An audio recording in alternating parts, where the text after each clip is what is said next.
Well, May is Women's Health Month, so today we're tackling menopause. Indeed, and we are joined by Dr. Zanetta Harrison. She's the Chief of Obstetrics and Gynecology at Kaiser. And I asked you to come in this morning. First of all, good morning to you, Dr. Harrison. Hi, good morning. I wanted you to come in because we probably, in February, I want to say, we had this whole conversation, everybody here in the studio, and we were talking about menopause. Some of us going through menopause, some of us are perimenopause. Some of us are done with it. Have no, well, not no, but have very little estrogen and don't understand what's happening. But this is a conversation for everybody, and I think it's something that we need to normalize in our society so that it's not such a taboo topic. I can't agree with you more. Yeah. It's definitely a topic that comes up frequently when I meet people and they figure out what I do for a living. Yeah. And it's also probably one of the things that I do kind of on a daily. When I probably in the 22 patients that I see, a good third or fourth of them will, we'll end up discussing this with them. So we don't have a ton of time, but just to baseline it, the difference between menopause and perimenopause.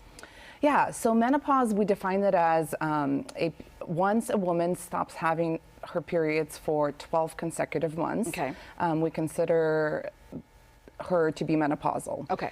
Perimenopause can actually happen several years before you go into menopause, and it's basically when your body is starting to go through hormonal changes. And so a lot of the things that we associate with menopause, such as hot flashes, mood irritability, sleeplessness, can actually start to occur. A lot of perimenopausal women will notice potentially a change in their cycles, so maybe shorter cycles, longer cycles, sometimes they're skipping cycles, but really actually knowing that the symptoms of menopause can happen many years before menopause does is actually crucial. And I was bringing in Tracy Humphrey, our meteorologist, because Tracy, you've been very transparent that you are going through what we call matriculation. But these are things. Yeah, she's got another fan in the other studio. But your family, very well aware of what you're going through. But is it important to you that not just you talk about it, but your husband and your daughter and all that? Well, for me, initially it was a joke. Like, it was a running joke in the house. I would just walk around opening doors in the wintertime, and everybody else is like, why is it freezing in here? But I think finally I was like, it is really hot. And I think for the longest time, it was just funny.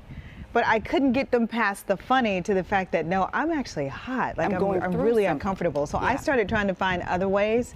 Apparently, I guess coffee brings it on, caffeine can bring it on. So I was trying to avoid certain foods or certain beverages that might spark it. But I'd be happy to know if there's something more I could do. For like treatments or things to stay away from, Dr. Harrison. Yeah, so actually the other important thing to know is that while Tracy is experiencing a whole lot of symptoms, some women don't experience any symptoms at all. So symptoms can really vary.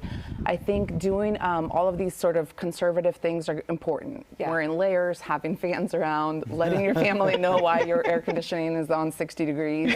But for some women, those things are helpful. Change in diet, so avoiding spicy food, avoiding high alcohol intake. If you're a smoker, quitting smoking.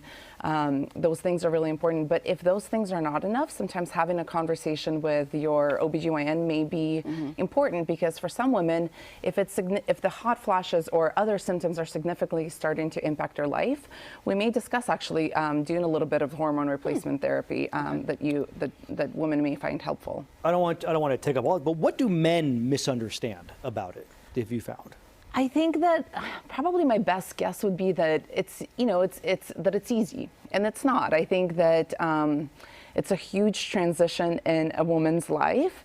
I think there's a lot of emotional sort of kind of potentially changes that are happening when you're considering and kind of thinking about that next stage of your life, and the fact that potentially you're stopping to ovulate, but also you're not feeling great, right? Like, and you're feeling very different from what you used to.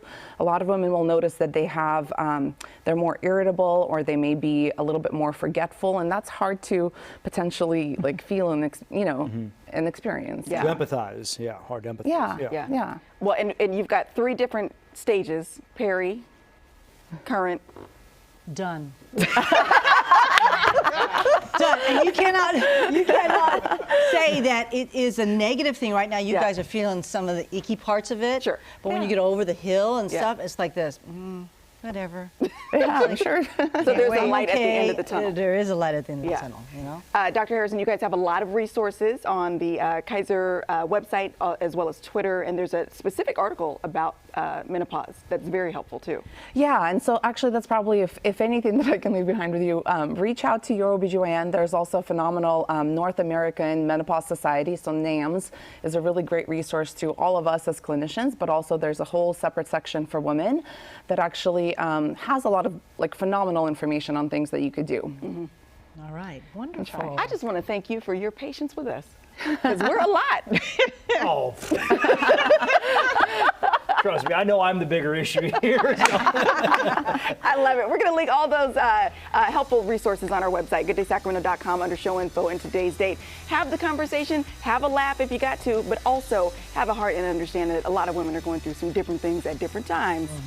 But without us, you would be nothing. We'll see you on the other side. Thank you so much for coming. Thank you, Doctor. Thank you, Dr. Harrison.